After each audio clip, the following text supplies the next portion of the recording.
Any attempt to tell the story of Western philosophy must begin with the ancient Greeks, who produced not only the first, but some of the greatest Western philosophers.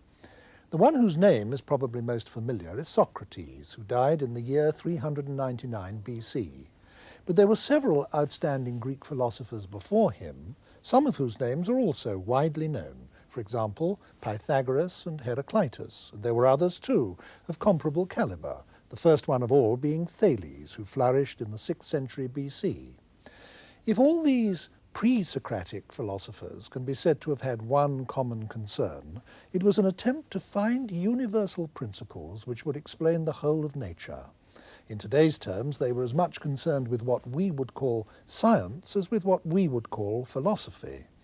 Now, Socrates was in conscious rebellion against their tradition. He maintained that what we most need to learn is not how nature works, but how we ourselves ought to live, and therefore that we need first and foremost to consider moral questions. Socrates didn't write anything. He did all his teaching by word of mouth, and none of the writings of any of the pre-Socratic philosophers have come down to us directly. So all that we know of any of the philosophers whose names I've mentioned so far is what has come down to us second-hand, through the writings of others, though this does include some pretty long summaries and a good many direct quotations. The first philosopher who wrote works which we actually now possess complete was Plato. He was a pupil of Socrates, and in fact it's from Plato's writings that most of our knowledge of Socrates derives. In his own right, however, Plato was, beyond any question, one of the greatest philosophers of all time. Some think the greatest. So, if we have to choose an arbitrary starting point in what is, after all, a continuous story, then in many ways a good one is the year 399 BC, with the death of Socrates and then the subsequent writings of Plato. Plato was about 31 when Socrates died and lived to be 81. During that half-century, he founded his famous school in Athens, the Academy, which was the prototype of what we call a university, and he produced his writings, nearly all of which take the form of dialogues, with different arguments being put in the mouths of different characters, one of whom nearly always is Socrates. Most, though not all, of these dialogues are called by the name of one of the people Socrates is talking to in them. Thus, we have the Phaedo, the Laches, the Euthyphro, the Theaetetus, the Parmenides, the Timaeus, and so on. There are more than 24 of them, some of them 20, some 80, a couple of them 300 pages long. The most famous of all are probably the Republic and the Symposium, but most of them are easily available nowadays in paperback translations. The best are regarded as works of literature, great works of literature, as well as of philosophy. Plato was an artist as well as a thinker, and many people regard his prose as the finest Greek prose ever to have been written by anyone. With me now is one of the acknowledged experts on Plato in the English-speaking world, the Professor of Ancient Philosophy in the University of Cambridge, Myles Burnyeat. Professor Burnyeat, I know that you regard Plato's career as a creative philosopher as having been somehow launched by Socrates' death. How was that? Well, I think Socrates' death in 399 must have been a traumatic event for a lot of people. Socrates had been this spellbinding presence around in Athens for many, many years, much loved, much hated. He'd been caricatured on the comic stage. Then suddenly this familiar figure's not there anymore, and he's not there because, I mean, must have been the most traumatic thing. He's been condemned to death on a charge of impiety and corrupting the young. Well, he'd had a lot of followers, and some of them, amongst them Plato, began writing Socratic dialogues, conversations, philosophical conversations in which Socrates takes the lead. It must have been like a chorus of voices saying to the Athenians, look, he's not gone after all, he's still here, still asking those awkward questions, still tripping you up with his arguments. And of course, they were also defending his reputation and showing he'd been unjustly condemned, he was the great educator of the young, not the great corrupter. But the death of Socrates wasn't just, so to speak, a launching pad for Plato, was it? It the whole of Plato's outlook can, in one sense, be explained with reference to Socrates, can it not? I think it can. To keep alive the Socratic spirit for Plato meant to go on doing philosophy in the way Socrates had done. So what you get is a group of early dialogues in which he is basically showing Socrates discussing the sorts of questions he was interested in, very largely moral questions. But since to do philosophy in the Socratic way means to do it by thinking philosophically, the process bit by bit and inevitably leads Plato to develop his own ideas in a host of other areas, so that Socrates, there's a sort of evolution in the picture of Socrates. From the gadfly questioner of the early dialogues, he gradually turns into the man who's expounding political theories, metaphysical theories, and so on in the middle period dialogues, Meno, Symposium, Phaedo, and Republic. And I suppose also one can say that in the early dialogues, Plato is dealing with subjects that interested Socrates and dealing with them in Socrates' way, and is then carried, so to speak, by his own momentum as the years go by into dealing with subjects that interest him, Plato, and beginning to deal with them in a different way. I think that's right.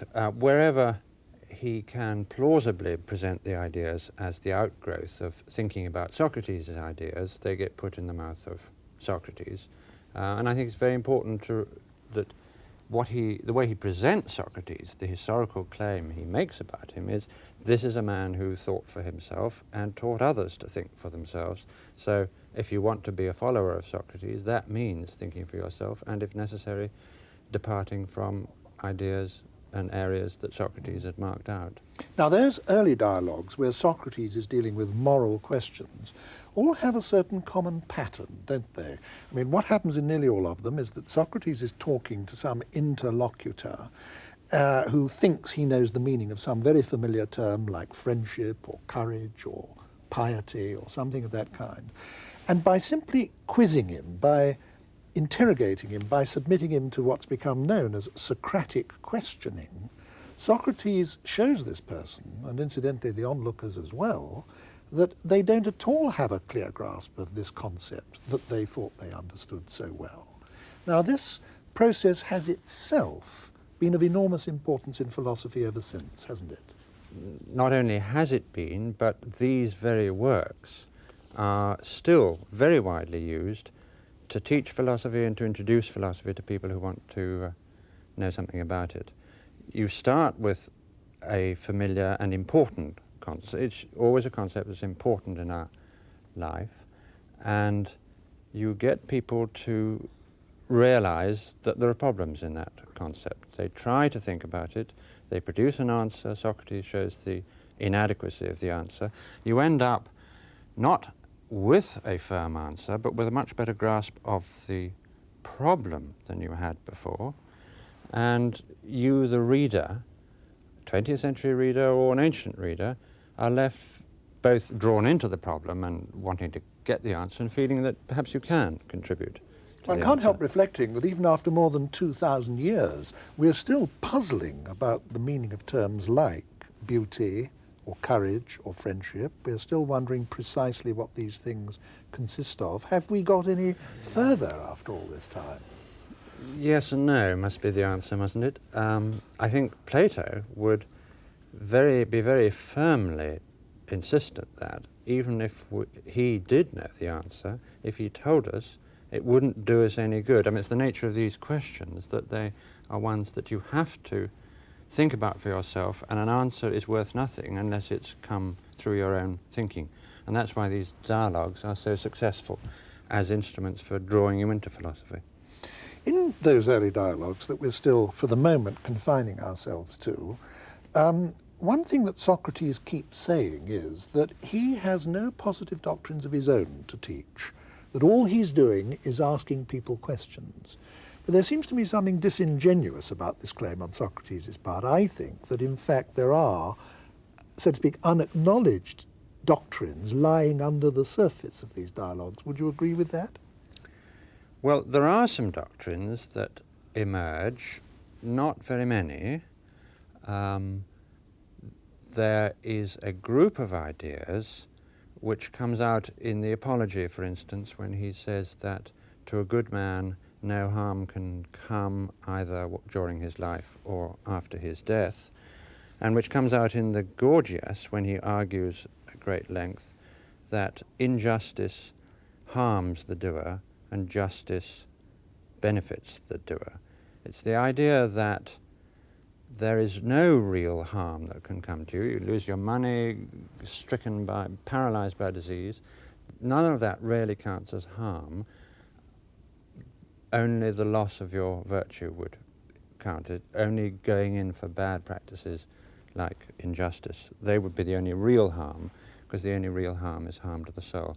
There's a group of ideas which Socrates is very emphatic about, where he sometimes even claims to have knowledge, and it's also a group of ideas where Plato never reneges on Socrates. He remains convinced of the truth of the proposition that injustice harms the doer and justice benefits him.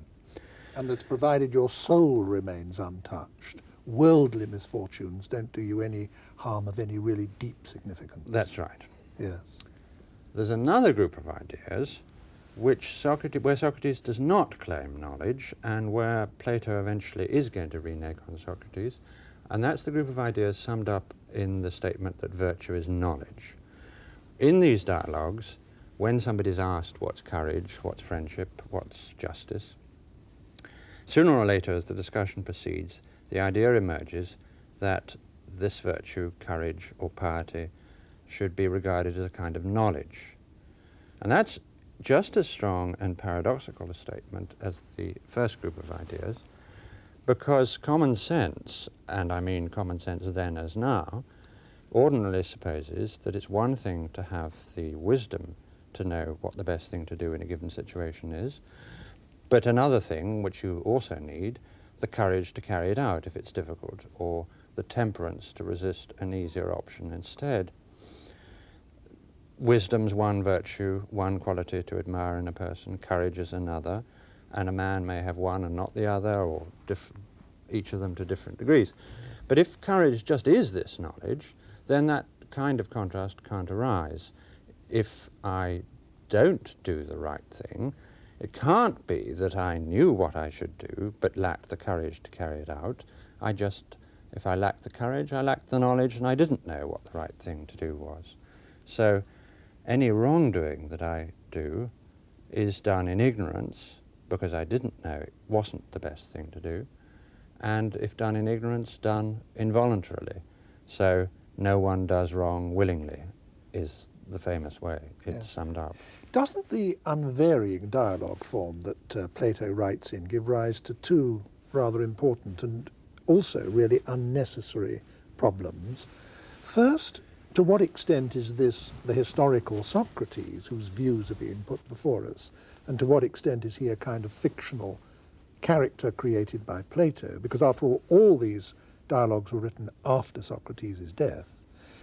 And the other question, perhaps related to that, is what are the author's own views? Because again, since these are all dialogues, it means that all opinions are put into the mouth of other characters, and that sometimes, at least, leaves us feeling that we're not quite sure what Plato himself actually thinks. Well, I think there's a sense in which we need to worry about this question and a sense in which we don't. The sense in which we don't is that Plato's portrait of Socrates makes the claim, here is a man who thought for himself and would overthrow long-cherished conclusions if it turned out that he thought they were wrong. And he taught others to do the same. So if Plato comes to think that there is more to virtue than knowledge, though knowledge remains the most important factor, and he does come to think this, then it's only in keeping with the Socratic spirit to throw over the doctrine that virtue is knowledge and produce a better view of his own. The other side of the coin is, of course, it's most important that we notice what's happening when Socrates in the Republic says something incompatible with what Socrates said in the Protagoras. Notice that we're getting a new view and how it connects with all the other concerns of the Republic, how it makes a much more complicated picture of moral education, and how it makes possible a new vision of a political ideal society. The important thing is the search and the inquiry, but it's got to be inquiry, search, with understanding of where we've got to from where. Yes, in other words, because our assumptions and beliefs and so on are open to perpetual questioning, conclusions, in quotation marks, don't have any special status. They are themselves staging posts on the road to further inquiries. That's, I think, what Plato believed very strongly, yes. And so he's in a way demonstrating this to us by his practice. Exactly. And I think he would claim that that was what it was to keep the Socratic spirit alive. Yeah, perpetual questioning. It's usual, isn't it, to divide Plato's output into three periods, happens so often with writers and even creative artists, the early, the middle, and the later. And so far in this discussion, we've been confining ourselves to consideration of the early dialogues. When you move to the middle period Plato dialogues, you find Plato for the first time beginning to put forward positive ideas of his own, not Socrates's, but Plato's own ideas, and to argue for those ideas. Which would you say are the most important of Plato's positive doctrines? I think one has to single out two above all, the theory of forms and the doctrine that learning is recollection, the idea that to learn something is to recover from within your mind recesses, knowledge that you had before you were born. Let me take that one first of the two. I think a lot of people will think when they first hear this that we are born knowing things. That might sound a bit bizarre, but at least very closely related ideas to that have been permanent in our Western culture. I mean, idealist philosophers have thought that there was innate knowledge or innate ideas. Most of the religions, I think, believe something of the sort. And we even have eminent contemporary thinkers like Chomsky believing that you're born with a whole grammar programmed into your mind. Now, what was Plato's version of this belief? Plato's version was that this knowledge was part of the essential nature of the soul, which the soul possessed before you were born, because he believes at this period in the soul existing before it's embodied in this world. And I think to understand this theory, one's got to go back to those early Socratic discussions. If you look at one of these early discussions, somebody is asked for a definition of, let's say, courage, and Laches, who's the person who's asked that, says at one point, courage is endurance. Socrates then asks him some further questions, and he always does this when he's been given a definition. He says, is courage invariably a fine and admirable quality? Yes, says Laches. And then Socrates takes him through a number of examples of endurance, where endurance is not admirable at all, maybe very foolhardy, pig-headedness, or it may just be morally neutral, yes, as when a financier keeps on spending money, enduring the losses, because he knows he's going to get a profit at the end. So if endurance is morally neutral or bad, courage isn't, courage is always good, then courage can't be endurance. That's a typical pattern of Socratic discussion. Logically, all that's actually happened is Laches has been shown that his beliefs are inconsistent. If we take all the answers together, they can't all be right because they contradict each other. But Socrates always presents the situation as one in which that definition, courage is endurance, has been refuted, so that he is in practice taking Laches' secondary answers as either true or somehow nearer the truth than the definition, and hence available as a basis for refuting the definition and saying that's the one that's got to go. Can I just stop you there? Because I think you've said something that's of great importance to us all today. I think we all tend to have this assumption that by discussion you can get at the truth, whereas almost by definition discussion can't necessarily do that. All it can the most it can show you is that your conclusions are consonant with your premises. But of course, if there's something wrong with the premises, then there'll be something wrong with the conclusion. Well, we are very attached to this idea, and if you think about it, it's actually quite hard to justify. Socrates doesn't try to justify it, he just does this and says we've now refuted the definition. But if one had to give a theory of what he's doing, then one would have to say something like what I've just said and you've just implied, that we all have within us the means for making the truth vanquish the false. And that's exactly what Plato does in the Meno. He produces, as it were, a theory of Socratic or philosophical discussion, which puts forward the suggestion that we all have latent within our minds the correct answers to these questions: what is courage, what is justice, and so on. And it's that knowledge deep back within, not immediately accessible, that knowledge is what enables us to knock down all the wrong answers and show they're wrong, and that knowledge is gradually emerging bit by bit in the course of that bit of discussion where, for instance, one thing that Leakes says is used to show that some other thing that Leakes says must be false. Now, I know that in your view, the doctrine you've just expounded for us ties up directly with what the basis is for Plato's most famous doctrine of all, the theory of forms. That doctrine must have been the most influential part of his philosophy in the whole history of philosophy. In fact, it's what the word Platonism has historically almost come to mean. Now, can you explain that to us? Well, remember that these discussions which Socrates has are all centered on a definitional question. What is the definition of courage, of beauty, of justice?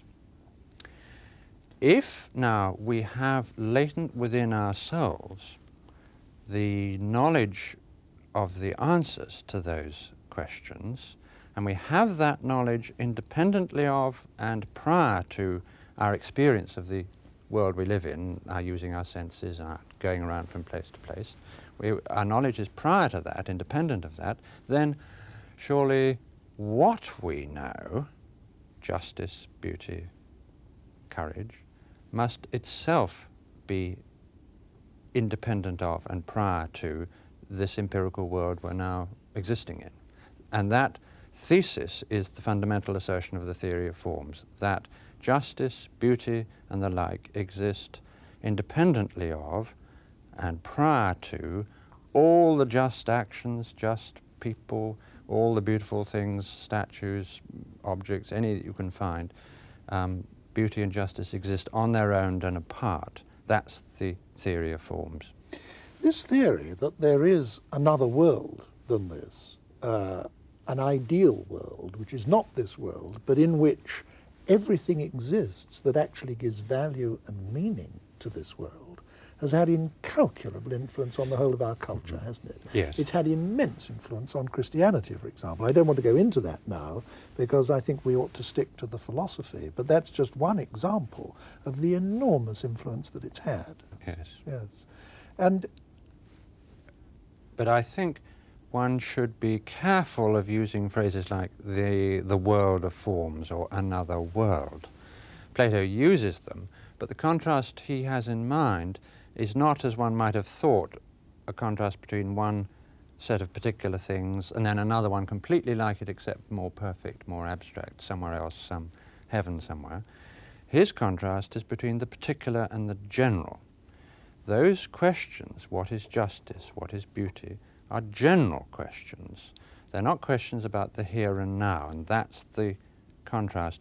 There's a point in the Phaedo where Socrates is saying that to do philosophy is to rehearse for death. It is, in fact, to practice being dead.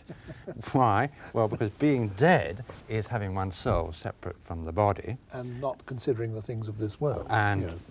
in doing philosophy, you are, so far as you can, separating the soul from the body, because you're not thinking about the here and now. If you're asking what's justice, anywhere, anytime, justice in itself, you're not asking who did me wrong now, yesterday.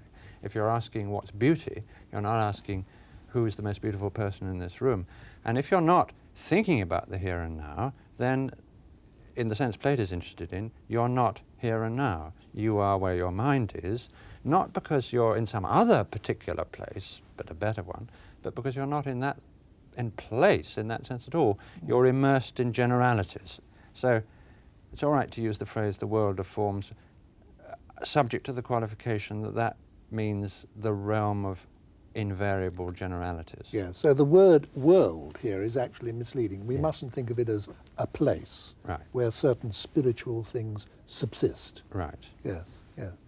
Now, these middle period dialogues that we're talking about now, I'm thinking particularly of the Meno, the Phaedo, the Republic, the Symposium, the Phaedrus. These were written by Plato when he was absolutely at the height of his powers, weren't they? And I think this is actually a good point for us to pause for a moment and think of their literary and aesthetic qualities. Why are these dialogues regarded, and always have been regarded, as supreme works of literary art? Why is that so? They're so alive. I mean, a lot of other philosophers have tried writing dialogues, both ancient and modern, Xenophon, Cicero, Augustine, Berkeley and Hume. But the only one of those ones I've just named who comes anywhere near Plato is Hume. And I think this is because for Hume, like Plato, it's the process of philosophical thinking that counts at least as much as the answers. With Xenophon or Berkeley, it's all too clear you're reading somebody who cares about the answers, not the process of journeying towards them. Where Plato's concerned, we have to add his fantastic mastery of language, whether it's high-flown imaginative descriptions or witty repartee, jokes, images. He's terribly good at making crystal clear the most difficult thoughts. You can go on adding, I mean, because in the end, it's just that he's an artistic genius as well as a philosophical one. Do you share the traditional view that his masterpiece is the Republic? Yes, I do. Why?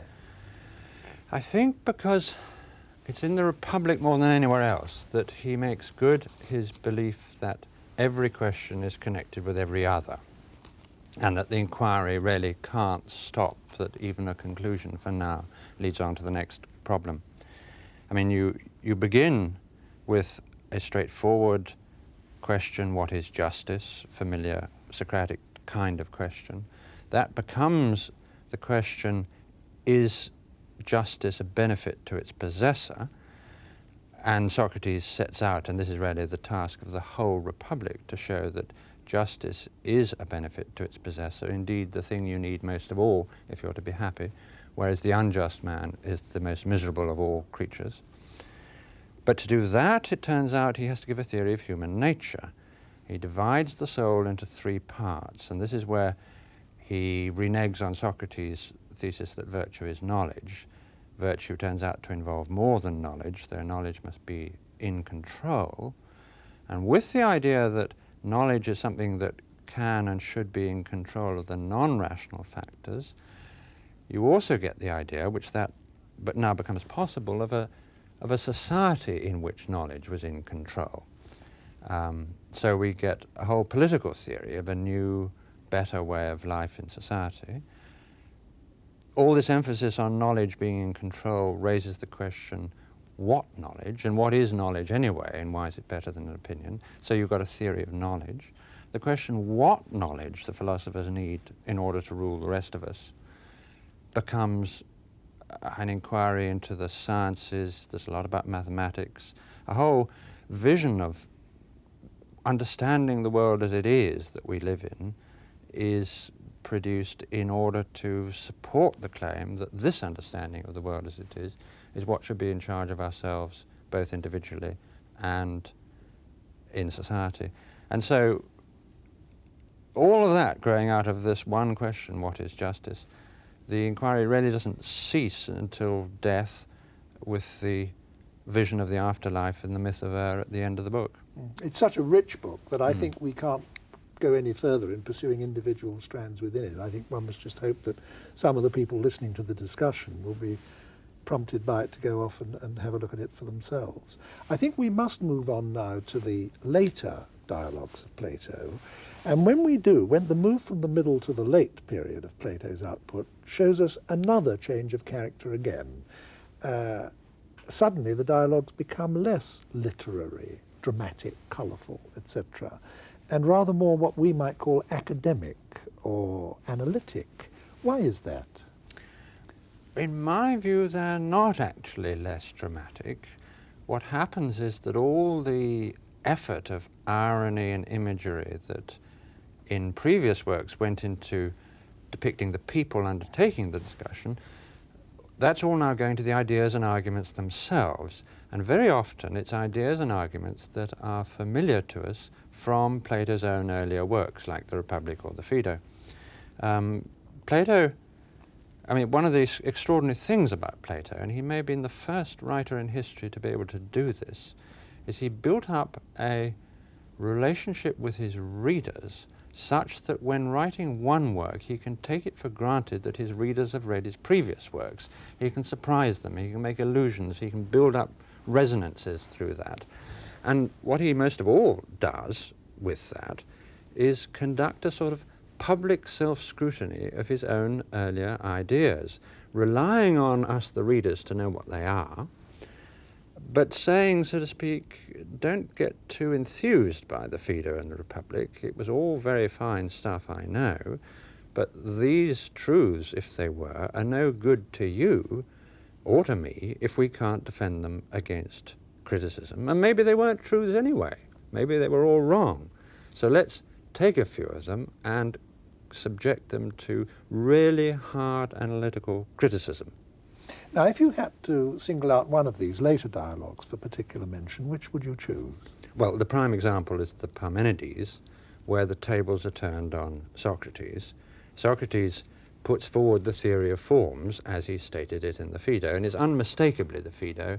There are various verbal connections with the Phaedo that Plato clearly expects his reader to pick up and say to himself, gosh, the Socrates of the Phaedo is now on the receiving end of the questions, and in fact, old Parmenides, who is talking to Socrates in this dialogue, produces a series of objections and criticisms of the theory of forms, which many philosophers from Aristotle onwards have thought were quite devastating. And Plato doesn't tell us the answer. He produces the criticisms, and you're left to decide for yourself whether they're fair, unfair, and if they're fair, what you're to do about the theory of forms. One of the dialogues, which some people think is late, others think is one of the middle period ones, that doesn't matter, which stands aside from the rest, is the Timaeus, isn't it?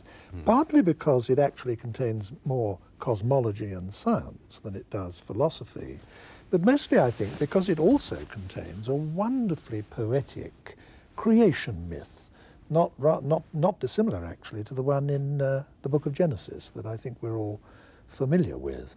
Now, why did Plato do that? I mean, what I have in mind in asking the question is this.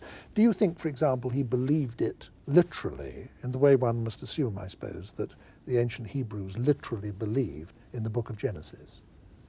I myself think he did not believe it literally. The question was controversial in ancient times, but Plato's closest associates took the view that Plato presented a narrative of the divine craftsman imposing order on chaos, meaning this to be a vivid way of presenting an analysis of what he took to be the fundamental constituents of the whole universe. He wanted to see the entire universe as a product of order imposed on disorder, and particularly mathematical order, and that, of course, is something very different from Genesis. The divine craftsman is embodying, above all, mathematical intelligence in the world at large.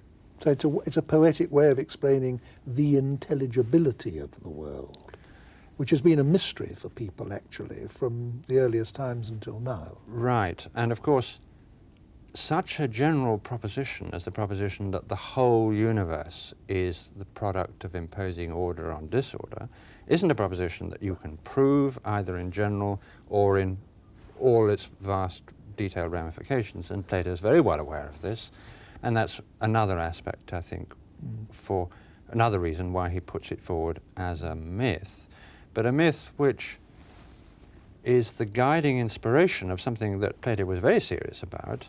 That's a research program in which he enlisted at the academy all the leading mathematicians of his day. Every advance in mathematical astronomy, mathematical harmonics, even a medical theory which shows disease and health to be a matter of the proportions between the constituent elements in the body, each such step forward is a further proof of something Plato cared deeply about, the idea that mathematical regularities and harmonies and proportions are what explain things, and these mathematical harmonies and proportions are, for Plato, the prime examples of goodness and beauty. So really, this is a vision for a scientific research program which is to show that goodness and beauty are the fundamental explanatory factors in the world at large. What you're saying now makes me wonder how all this ties up with the Republic, because when you were talking about the Republic a few minutes ago, one of the things you stressed was that that is, in a sense, a complete philosophy. Well, now, how does what Plato is saying in the Timaeus fit into that apparently already complete philosophy? Well, I think it fits it like a hand fits into a glove, in that what you have in the Republic is a sketch of a program for a scientific, above all a mathematically scientific understanding of nature, which Plato begins to carry out or do his share of in the Timaeus.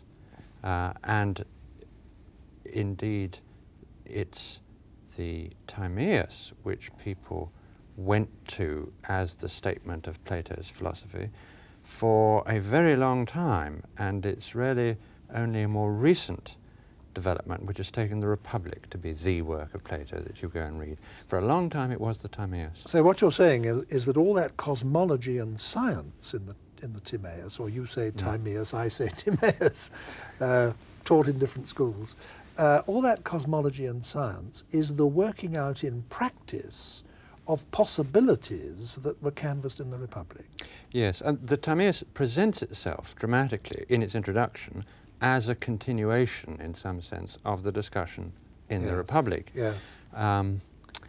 And what's more, this research program, as I called it, that's announced in the Republic as to how astronomy should be done, how mathematical harmonics should be done, was actually done. And behind that academic research program is, that is the starting point of many of the very greatest achievements of Greek mathematical science, down to the astronomy of Ptolemy. Ptolemy's astronomy is the ultimate descendant of the astronomy that was done in the academy by these leading mathematicians that Plato gathered together there to show us a world where mathematical order is the governing principle that's the most important, must feature most importantly in your science. And since mathematical order is the expression for Plato of goodness and beauty, these sciences, which show us the world as it is, objectively speaking, are simultaneously sciences of value. And that's how the metaphysical aspects of the Republic, this knowledge that the philosophers are to learn, can simultaneously be the foundation for a radical new kind of politics, because what the philosophers are learning before they come to rule the rest of us are sciences of value as well as fact. Another of the dialogues, another of the later dialogues that you yourself have a particular reputation for knowing about in the academic world is the Theaetetus. Why have you specialized in that?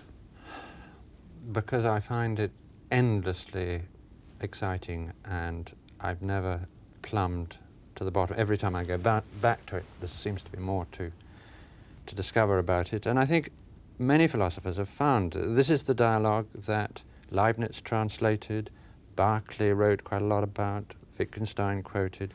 This is a dialogue which other philosophers have always found stimulating. What's it about? The question is, what is knowledge? And it's a large-scale exercise of the kind of Socratic discussion that went on in the early dialogues, but on a much bigger, grander scale. 3 answers are given. Knowledge is perception, knowledge is true judgment, knowledge is true judgment together with an account. Each of those answers is knocked down in true Socratic style. We're not told what Plato thinks knowledge is at the end, but we have learnt such an enormous amount about the problem and about the ramifications of the problem that we go away feeling the richer rather than the poorer. There's no consensus to this day on what the precise nature of knowledge is, but I guess that the nearest we have to a generally accepted view is actually close to what you just said, namely that it's perception, something that's based on direct experience, plus our capacity to provide justification for it. Ah, you've now produced an interesting solution to the problem we're left with at the end of the dialogue, namely all of those answers have been knocked down, taken separately. Socrates has refuted the thesis that knowledge is perception, refuted the thesis that knowledge is true judgment, refuted the thesis that that knowledge is true judgment with an account, and now you're suggesting that perhaps we could get a definition of knowledge by somehow putting all the elements of the three separate definitions together into one, and thereby making a theory of knowledge around a definition of knowledge. That would be a highly suitable response to this kind of dialogue, namely suggesting a definition of one's own in terms of what one's learnt from the dialogue. We must, I think, bring this discussion to a close now, but before we do, I would like to ask you something about the influence of all this, because Plato must be either the most influential or one of the 2 or 3 most influential philosophers there have ever been. Can you say a little, if only briefly, about what the main lines of this influence have been? I think it's important to remember there were 2 philosophies opposed to materialism in the ancient world. There was materialism in the form of the atomic doctrine held by Democritus and Epicurus, and there were the anti-materialist philosophers, Plato and Aristotle, both of whom are opposed to the suggestion that everything, life, order, mind, civilization, art, nature, can all be explained as the outcome of the movements of particles of matter subject just to the laws of motion and their own nature. Now, Aristotelianism is opposed to that sort of materialism, but Aristotelianism carries the war so far into the enemy camp that it's actually very hard to reconcile the Aristotelian philosophy with the modern scientific enterprise, which has a lot about atoms and the movements of particles of matter and all that sort of stuff. And indeed, I think it was no accident that when the modern scientific enterprise got going, it got going by throwing away the Aristotelianism, which had so dominated the Middle Ages. But Platonism is much easier to reconcile with the modern scientific enterprise, and that's why I think, since the Renaissance really, Platonism has lived on after the death of Aristotelianism, because that's a philosophy which you can use or be influenced by if you're seeking to show how scientific and spiritual values can be reconciled, if you want to do justice to the complexities of things where materialism is giving just too simple and simplistic a story. And there's something very contemporary to us, isn't there, about the fact that Plato's cosmology and Plato's science is based on an essentially mathematical physics. Yes. Thank you very much, Professor Burnyeat. Thank you.